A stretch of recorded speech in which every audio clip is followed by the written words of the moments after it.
All right. Hey, everybody. I am so glad to be leading book study tonight.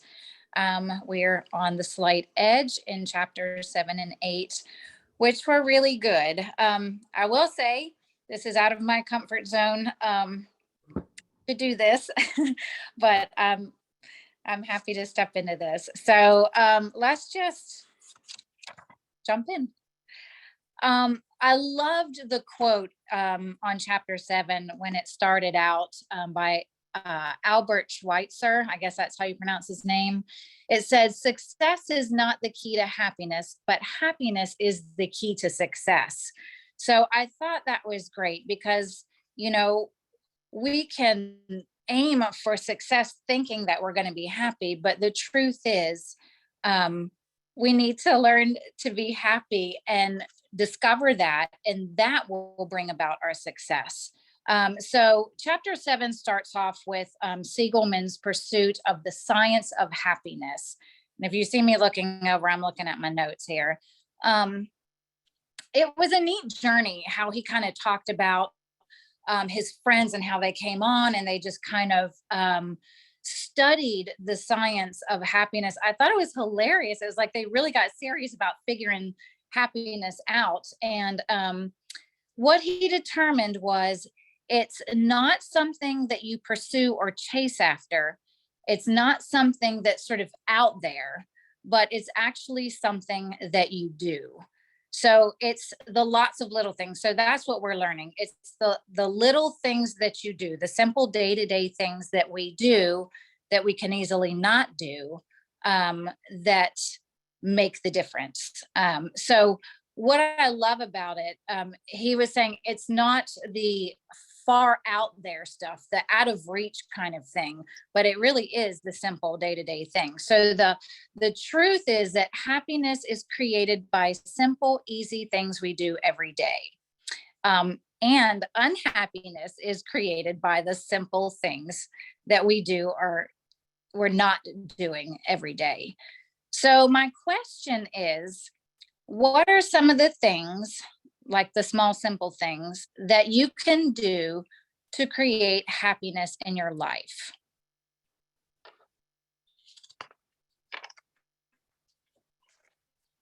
What are some of those small, simple things? Express gratitude. Leah, what were with? Express gratitude to your family and friends, even for the small things. Yeah, definitely. I was just gonna say exercise, get your body moving. Yes, that's what I need to do. That was actually one of the things I had thought about. Yes. In fact, we know with the endorphins and everything that actually does make you feel better. So absolutely. Yeah. Dailies. I mean, something that he didn't have in his list, but I added it to mine, was listening to worship music. Because, input equals output, right? But or just feeding myself something like an uplifting podcast, listening to Joyce or to Bill Johnson, but worship music in particular, because that stirs my soul. I just can't stay the same when I'm listening to worship music. Yeah, right. I love that. That's usually what I do too when I really want to pull myself out of, if I'm starting to spiral down, whether mindset, whatever, I do that too. I love listening, and I just love listening to it too in the car. I blast it in the car. That's good. I loved how he talked about his mom and the whole thing about, remember, they didn't know his mom was rich. And so, but one thing he remembered as a kid is that she was always positive, right? She was happy. She was always positive. I think they were saying, didn't his dad died, her husband died. And they, he remembers them just kind of, I don't know about being poor, but just not having lots of money, right? But she was always positive, never said a negative thing. And he remembers that. And looking back on that, he realizes, oh my goodness, she was rich, right? She was rich, she had money, but that didn't change who she was. She was able to be rich and happy at the same time. So the riches didn't cause the happiness, because what was I going to say? Sorry. Because it wasn't, she didn't just act that way, she was that way. In other words, he knew her to be that person who was happy, who was kind.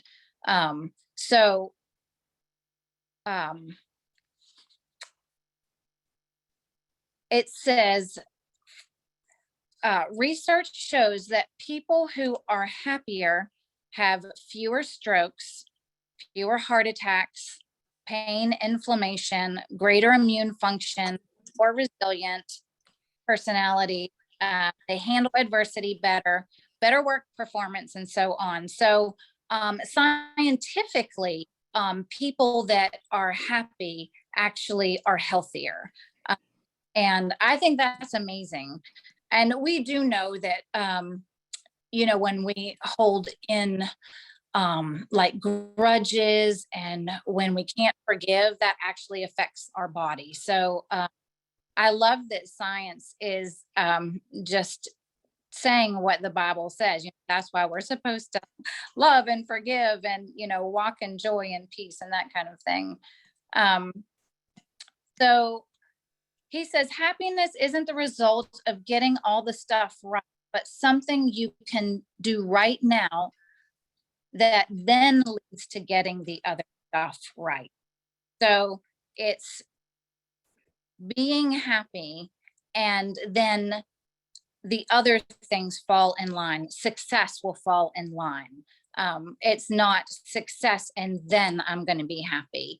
It's, and we know too, because we love the Lord, that it's important, our relationship with the Lord is first and foremost, and that as the center of our life, that's our happiness, our joy can spring from that too. And then the Lord will lead us in the things that he wants us to do, right? And that will bring the success as well. I loved what they were saying about, they knew that there was something missing, like an in-between step, that there was the philosophy and simple daily actions. But what he was saying was there was something missing in between. And I'm curious, does anybody know what that missing thing was in between having the right philosophy and doing the simple daily actions? You knew there was attitude. Yes, attitude. There was that missing element, and that was attitude. That's awesome. Let me see. I need to make sure I find where I'm going. Okay.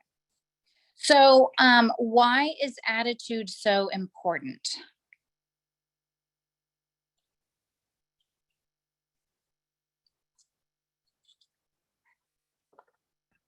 Well, it's like we've said in our thought models. I mean, it's your feelings, it's your emotion, it's what it's the catalyst for your actions. Because, he says the right philosophy is one thing, but the attitude and the emotion is what propels you into action. So, if we're led by our feelings, if we're led by anything that we don't choose, that it's all over the place. We have no control over it. It's the make or break decision point. Which way are you going to go? Right. Are you going to take the actions or not? I mean, it's the key to everything.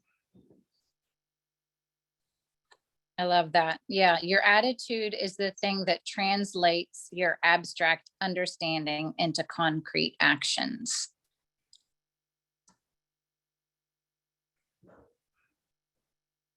And I love what he said too on page 103, because he was talking about people that were successful, right? We're getting a lot of results, yet their poor attitude, what he said was, that it gummed up the works. And even though they even had a grasp of the slighted philosophy, like their poor attitude didn't allow them to reach the full potential. Right. That's good. Mm-hmm. Mm-hmm.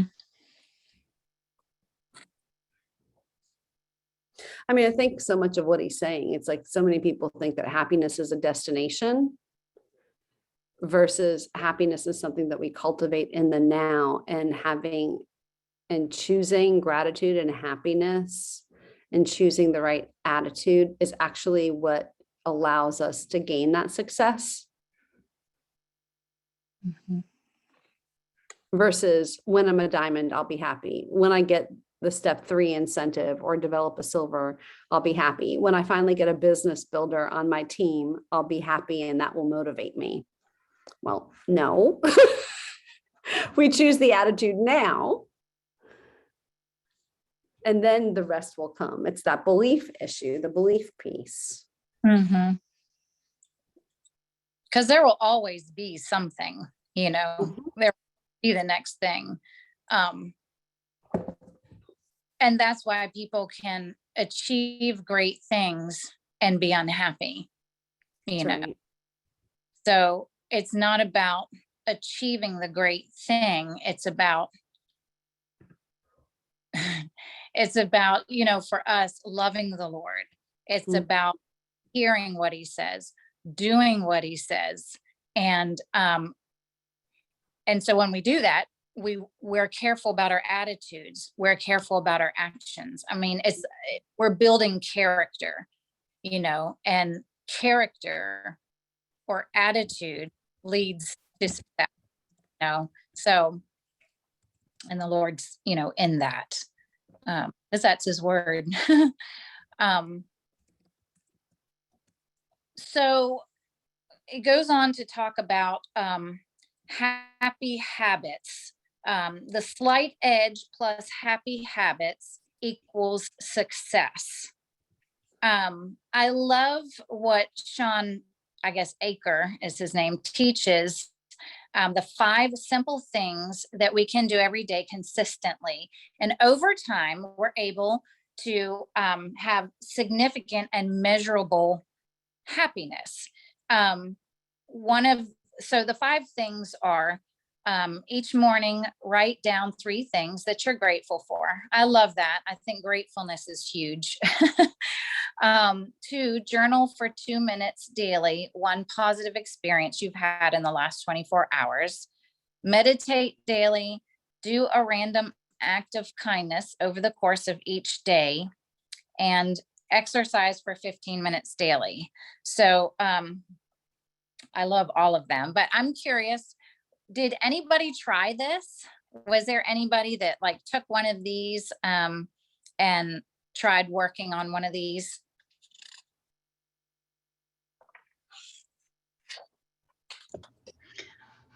I've been trying to do the gratitude one each morning when I wake up. I try to come up with 3 gratitude things that I'm grateful for. Oh, I love that. Oh, and how has that, and I know over time, and so it hasn't been a huge long time, but I'm curious how what has that done so far in your heart or in your mind, or in what way? Well, it just kind of starts the day with a little bit of a lighter heart, it feels like to me, and makes it a little bit better, more positive day. Right. I love gratitude. I think it does help our perspective, doesn't it? Oh, anybody else? Well, I work out almost every day. And the days that I don't work out, I try to go for a walk, and it makes a huge difference. A huge, I mean, I can even tell there's been a couple mornings where I've woken up and just, you just feel the weight of everything there is to do, or stress, or, had some stuff going on with my family, and I just felt unsettled.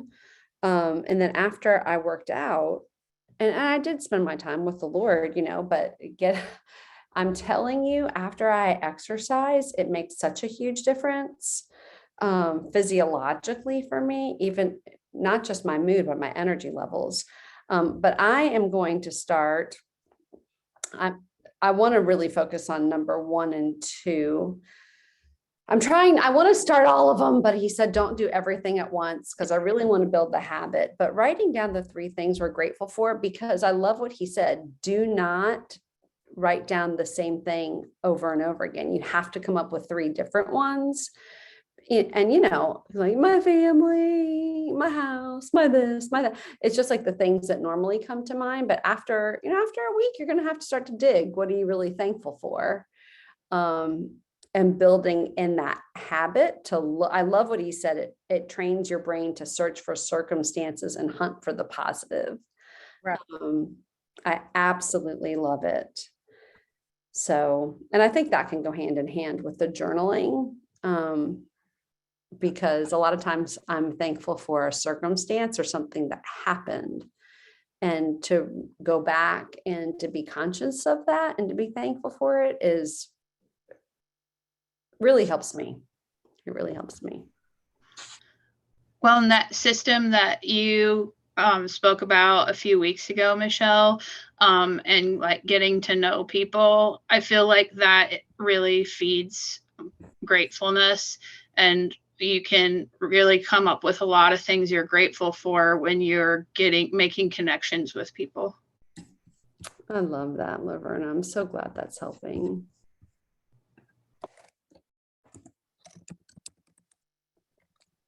Oh, thank you.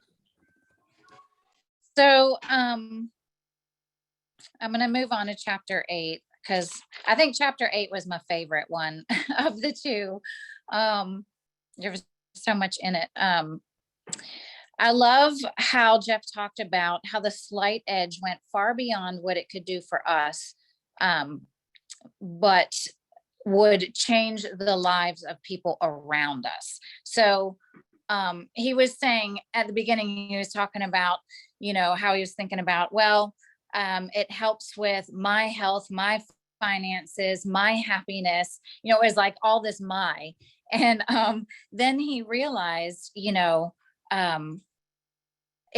goes beyond when we begin to discover this, and when we have personal growth, and when we begin to change, we affect other people around us. We have to. And actually, the truth is, we're affecting other people around us no matter what. Every day we affect people around us. So he was saying that we all want to feel like we are helping people. We're making a difference and somehow helping to change people's lives, and not just change people's lives, but even change the world. I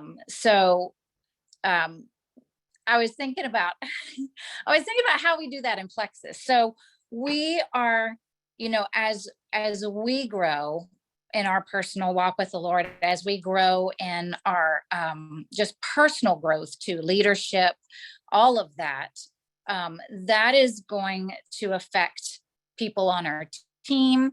That's going to affect people that we reach out to. And so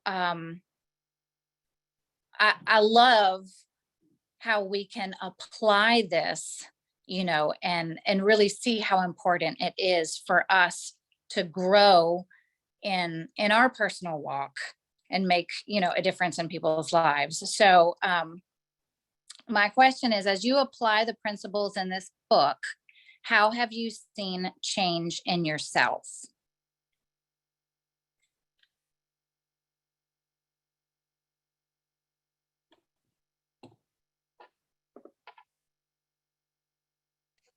I mean, that is fabulous question. Somebody else go. I've got a lot to say, but somebody else speak. Well, I was just going to say the one thing that it's done for me so far is I'm actually saving money. And that's always been something that is just very hard for me to do. So I love that. Yes.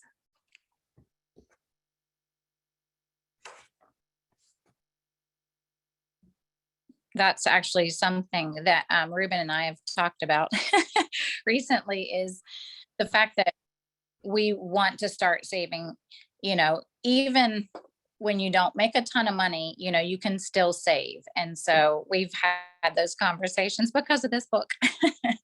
So I love that. Mm-hmm. I started doing setups. So like he said in the very beginning, like I'm not an exerciser. I don't really like to exercise. I walk my dogs, but that's kind of for my mental health. And so he said, like, if you do 1 today, 2 tomorrow, and keep going.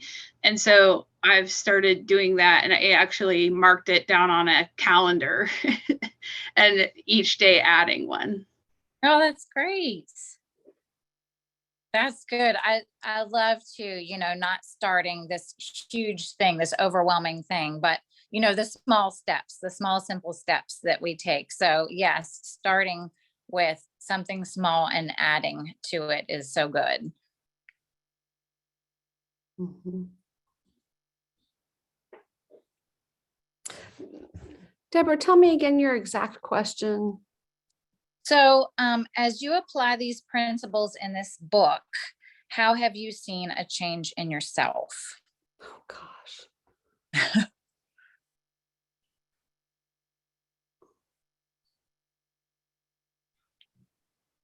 I mean, for me, there are so many changes. I mean, an insatiable hunger to learn, to grow, to see my world impacted. And quite frankly, it becomes less about me and more about impact and others being developed. My children, my team, the impact. Because, at first you're like, oh, this is going to be great. This business, what it's going to do for me, what it's going to do for my family. And it becomes less and less about me and more about truly others and truly impacting others. Because you start to focus, this chapter it may be my favorite thus far because it's all about impact and significance. It's about legacy. It's the parable of the talents, right? It's well done, good and faithful servant. I've given you this, and now what are you going to do with it? And it's not just about me. It's about helping people be and do and have all that God has for them. So it has created a hunger in me to grow, not just for the sake of growth, but for the sake of impact. And, being even so diligent about knowing that the things that I'm learning for leadership, the 3 most important, and you guys know that I'm passionate about you. I mean, I love my team and I want all of you to be on stage as jewels and diamonds, but the 3 most important leaders I'm ever going to raise or impact are sleeping under my roof.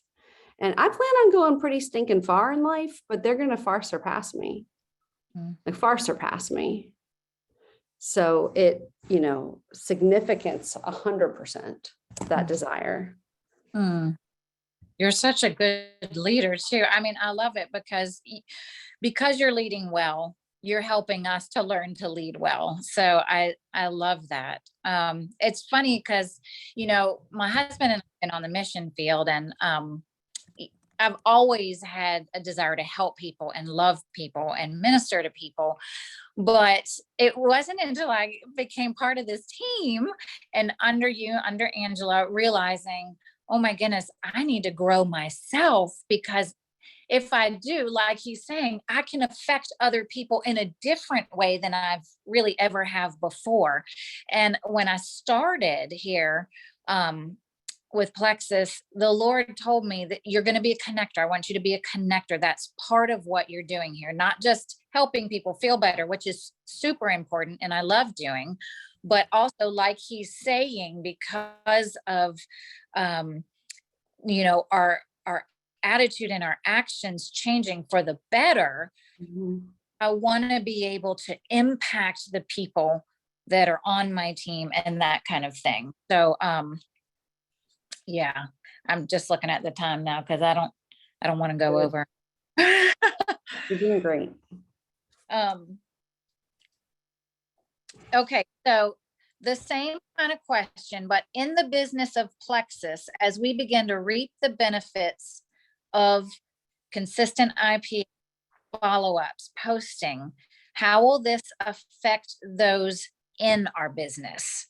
So now thinking about not just our life in general, but in our business specifically. And I'll just say too that for me, it's been, when I have new joins, they come from all walks of life, and they're people that are hurting, people going through all kinds of stuff. And, when you're reaching out and you're really helping them to feel better, right? Your work, it's work, it's this, you've got to try things and you've got to adjust the product, and you're really working to get them their best results. That they feel that love, they feel that concern, because you're not just trying to sell something, you really want to help them. And so they begin to open up. I don't know if y'all have experienced it, but some of my people have opened up and shared things, and it gives me the opportunity to actually minister to people, which I love, because I'm helping them get health, but it's also a platform to speak into their life. So I've noticed, because I'm doing my IPA, because I'm doing my follow-ups, because I'm doing these things, I'm bringing on new joins, and I'm able to impact them because of that. Mhm. Mhm.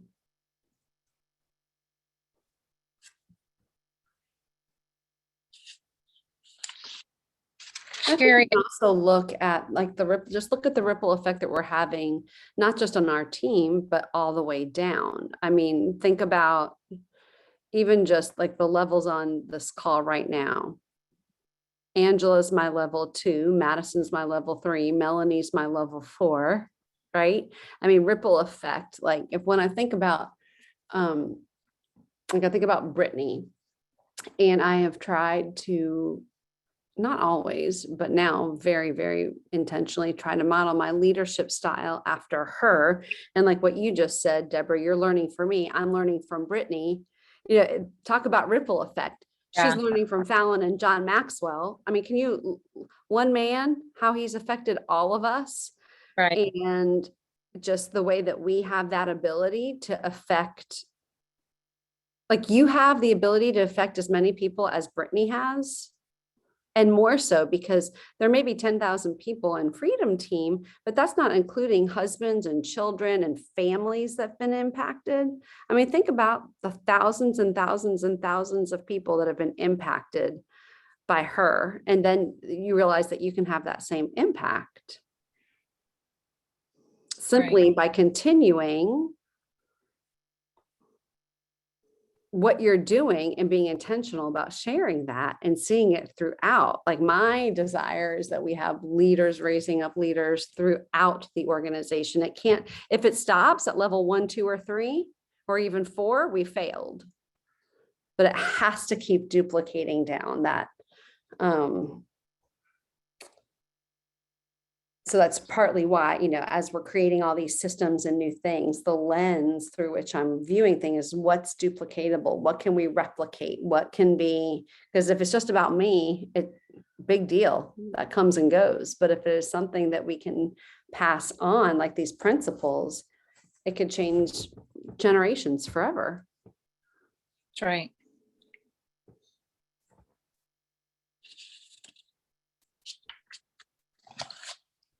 Anybody else have anything before we move on? Debra, can you repeat the question? Sure. So the Plexus, as we begin to reap the benefits of consistent IPA follow-ups posting, so like new joins, people coming on our team, how will this affect those in our business?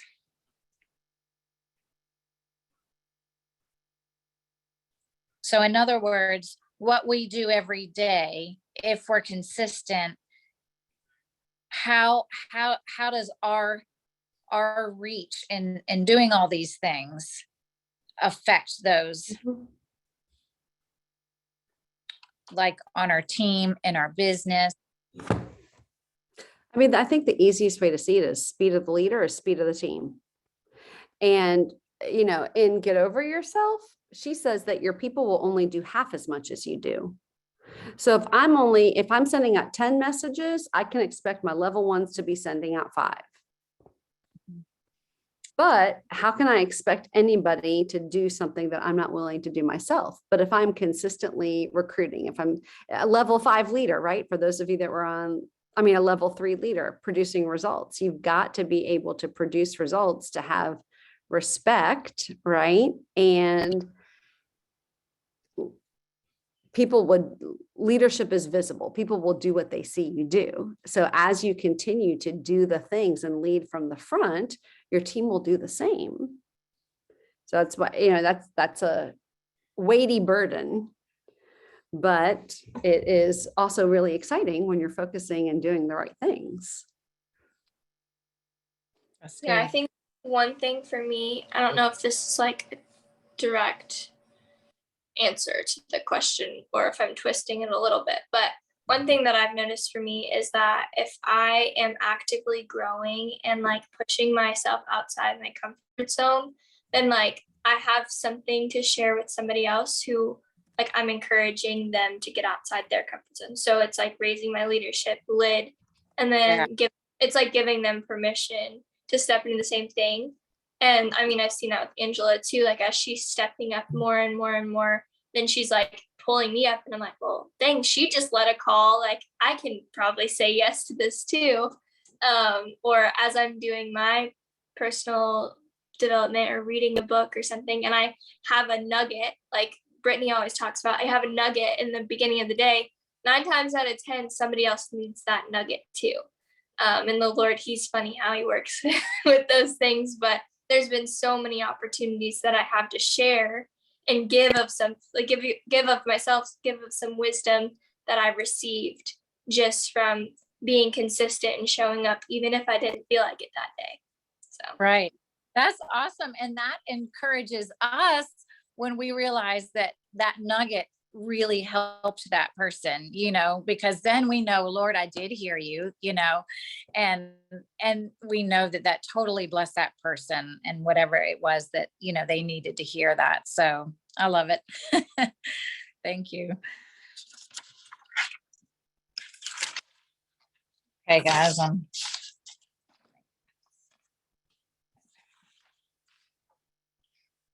Very bad signal. Can you hear me? Yeah. Okay, I've called in, so my voice should be coming through, even though my camera keeps coming off. Everything y'all are saying, it's like so good. I feel like that this is so, it's actually a deep question. It's really good. I want to like ponder that because I feel like there's so many things that it's affecting. It's affecting even just doing the business stuff that we're doing, like you were saying, growth. And how that's affecting me as a leader, even like in my home, even as a worship leader, even as, I mean, like now I'm having people asking me to do more things outside of Plexus, like because our leadership lid is growing. God is blessing this to be effective for our teams, effective for people's lives that we're impacting around us. Like you said, opportunity. I mean, there's so many ways where whether it's the slight edge or also things that we're applying from what we're learning within this company and being consistent and showing up and doing the things, we're affecting so many, even our own children. Like they're seeing the hard work and the consistency and the determination in what we're doing. You know what I'm saying? Like it's such a ripple effect. I feel like this, like we could go on and on and on, like the ripple effect. I feel like honestly, if we were really honest, there's so many things we're affecting It's crazy, but it's awesome, and I'm so thankful to be a part of this and to see how it has affected me so much in a short time, what I've been under, even reading these books, even getting in this book study, even leading calls. Like I never would have thought some of the stuff that I would have been doing. And then again, that's what you're doing. And that's what so many others are doing. Everybody on this call, I believe you will be able, if you keep on this pattern and you don't stop with what we're doing, you're going to be doing these things even greater. The things that you'll think, oh my gosh, I don't know if I could ever do that. You will be able to, because what we're doing is we're being stewarded into great leadership. And through, Michele and Brittany and others, we're really, I'm excited because what God is doing is opening up so many things for us to step into, to really, like you said, be and do all that Christ has called us to do and be, and it is impacting everybody around us. Mm-hmm. I love that. Yes. I mean, it has to, when I love the thing about the kids, our kids, seeing us do the hard thing, sitting down, preparing for, talking, leading book study, or getting on the phone with somebody, doing things that are hard to do. Just in my own family with my own daughter, I've seen her, I've kind of talked to her about this a little bit, but I've seen her step out in some stuff and be brave in doing some things that, she wouldn't have done a couple months ago.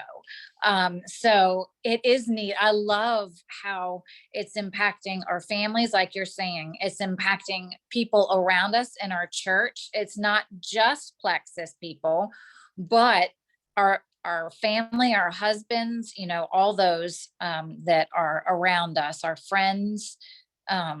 So it is exciting. Thanks for sharing that. I love the quote from Amber.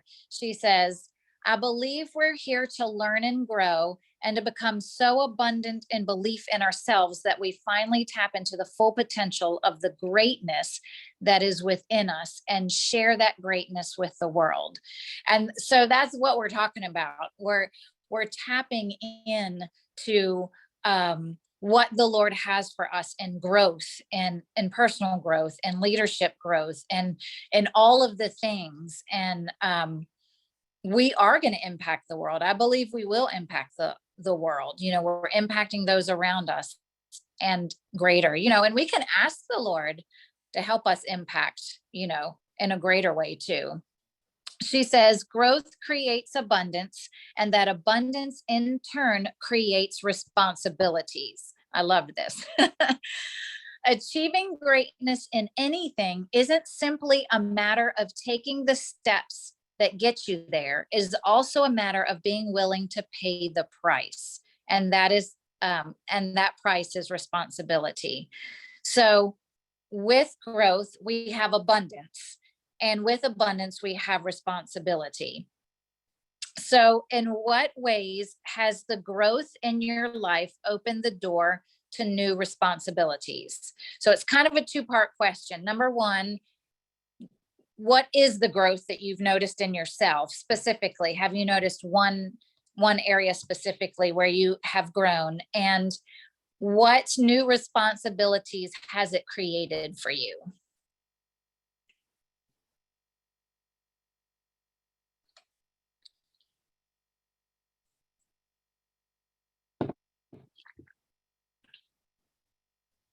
Can you say the question again, Debra? Sure. In what ways has the growth in your life opened the door to new responsibilities? So because growth equals abundance and abundance equals new responsibilities, I'm just curious if anybody has noticed a certain growth, and what was the kind of responsibility that would have come with that? For me, sorry, and thank you for repeating that. I just wanted to make sure that I was responding properly. For me, growth just overall from all the books we have read, and just my walk with Plexus has helped me with my walk with the Lord, and thus has turned into more responsibility at my church. I was asked to be on the leadership committee for our new Jam, Jesus and Me kids church.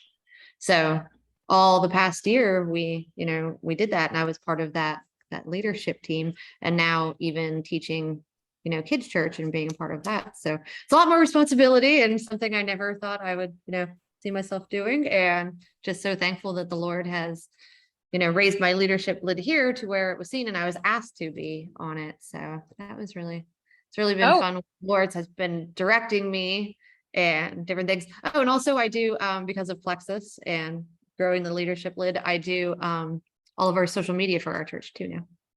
Oh my goodness. Wow. We have a really small, cute, tiny church, country church, like in the back of Savannah. So yeah, we didn't even have a website when I started. I was like, oh geez. I was like, I'm starting, I could at least help you get going. Wow. So That is amazing. I have something that I know Madison may not want to mention it because, she doesn't want to maybe come across as braggy, but I see it in just the fact that, like, as she's grown in her walk with the Lord and as she's grown in getting out of her comfort zone to share, and to do lives and different things like that, that my aunt Talita saw that video that she did, the 12-minute video about the turkey and the eagle. I don't know if you guys saw that, but she showed it to her pastor and he didn't know that she was related. And he said, do you know this girl? I want her to put in an application. I want to hire her to be our youth pastor. And she was just like, oh my gosh, well, that's my niece. And he said, well, I'm serious. And like a week later, did you talk to your niece yet? I want to hire her. Can you have her put in an application? I want to hire her. And so, I mean, opportunities will open up for us. And of course she didn't, she said she'd pray about it, but at the same time, she's already in a leadership position at our church.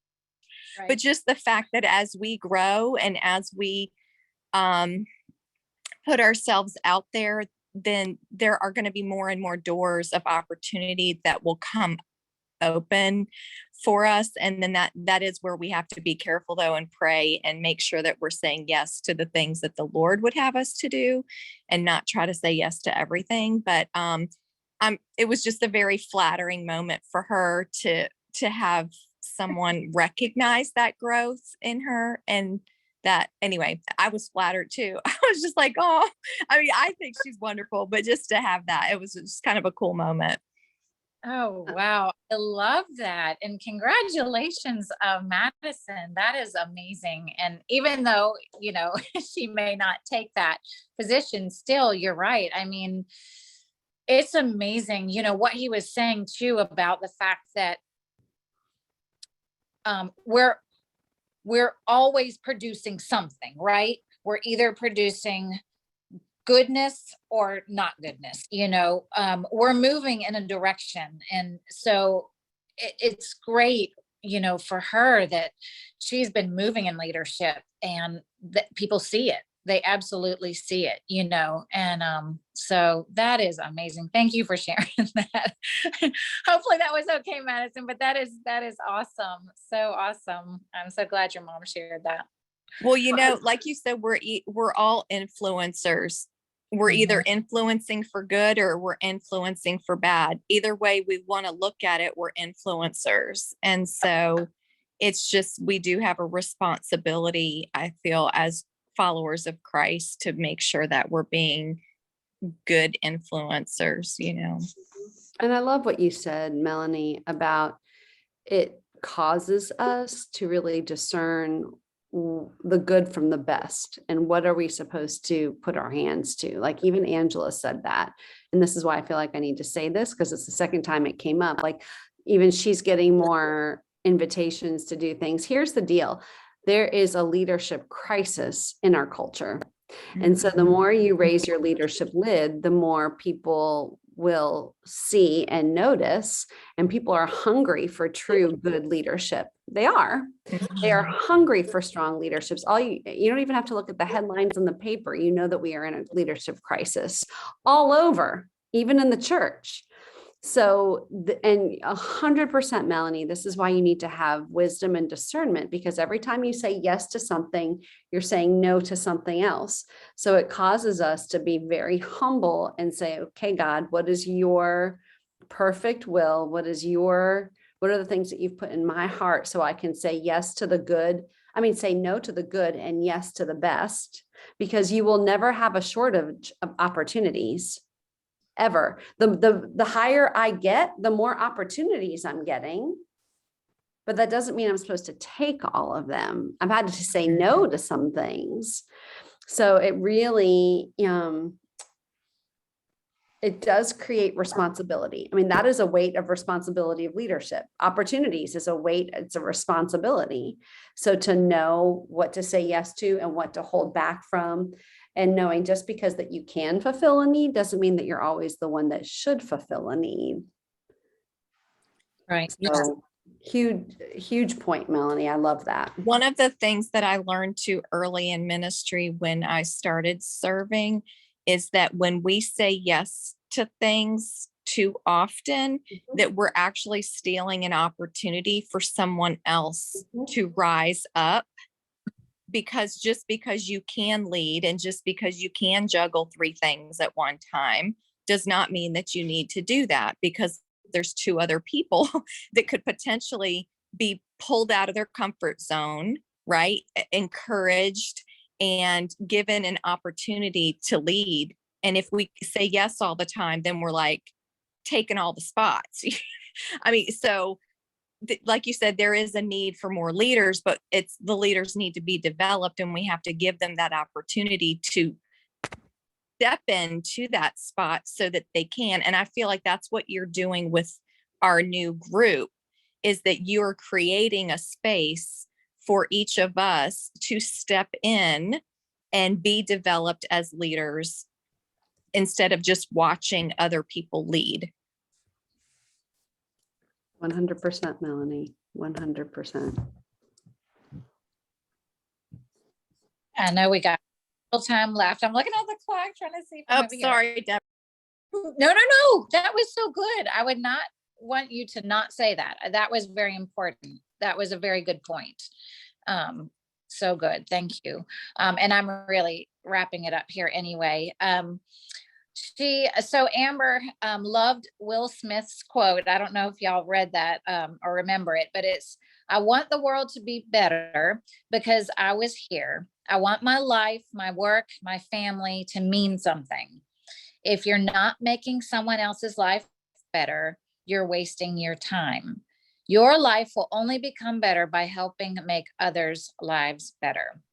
He says he learned this from his grandmother, who told him, if you're going to be here, there's a necessity to make a difference. And I think we all feel that, like we know that we have a calling with the Lord. We all have a purpose.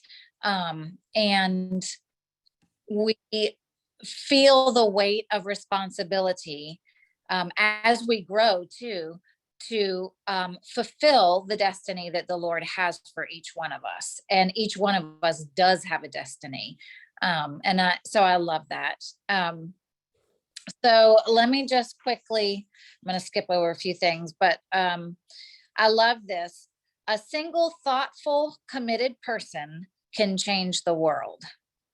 That is amazing. A single, thoughtful, committed person can change the world.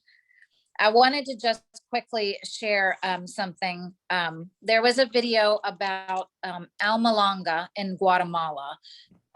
This was a missions video, and Alma Longa was a place, a very small place, but it was just filled with alcoholism and people dying because of alcoholism. And it was like 2 or 3 committed women that began a prayer time, committed, consistent every single day, to pray for Almalonga, to pray for the people, to pray for the men. The jails, there was, I think, there was one jail, there may have been more.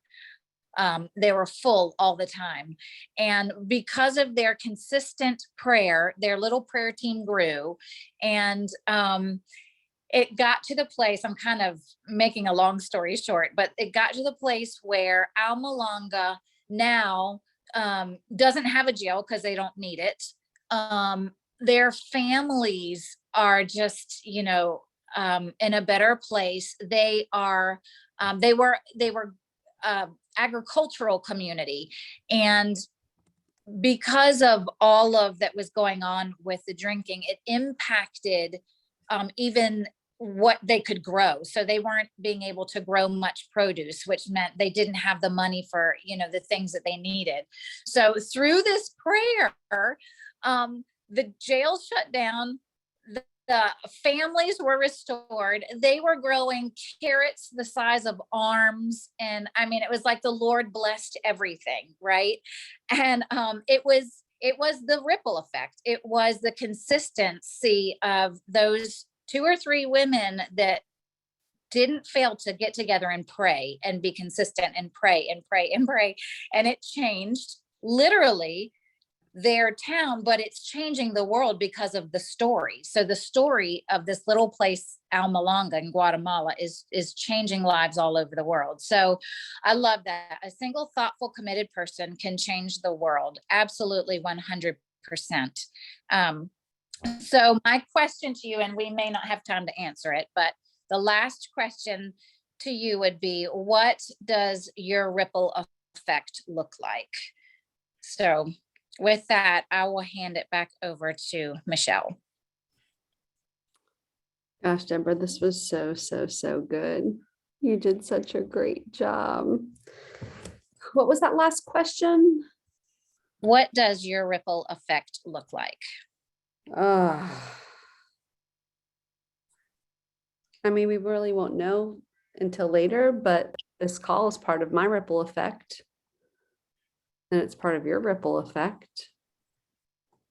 And a lot of times ripple effects you can't see until later down the road, right? Yep. But when we take the actions, the slight edge actions, right, then we will be able to see them in time.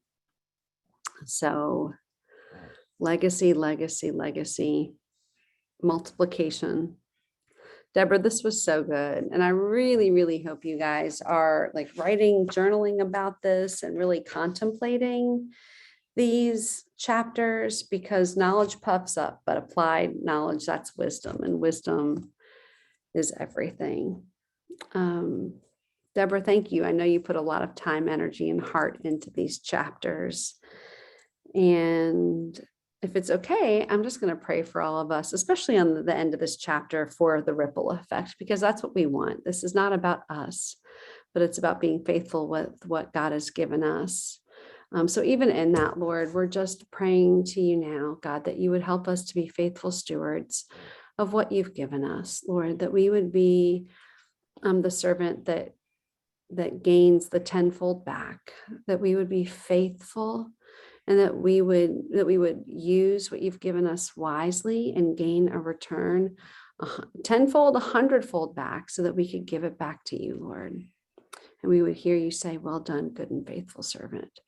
So God, I thank you that you can do above and beyond all we think or ask or imagine. Help us to take daily, consistent action and to be faithful, Lord, knowing that you are the Lord of the harvest and that you will bring it in due season. Thank you, God, for these amazing ladies and that we get to do this together. And it's in your name that we pray. Amen. Amen. Maybe this is why I always call it Bible study. I mean, I call this time Bible study so much. I'm like, Bible study's at 9 o'clock. You guys ready for Bible study? Okay. Thank you, Debra. You're welcome.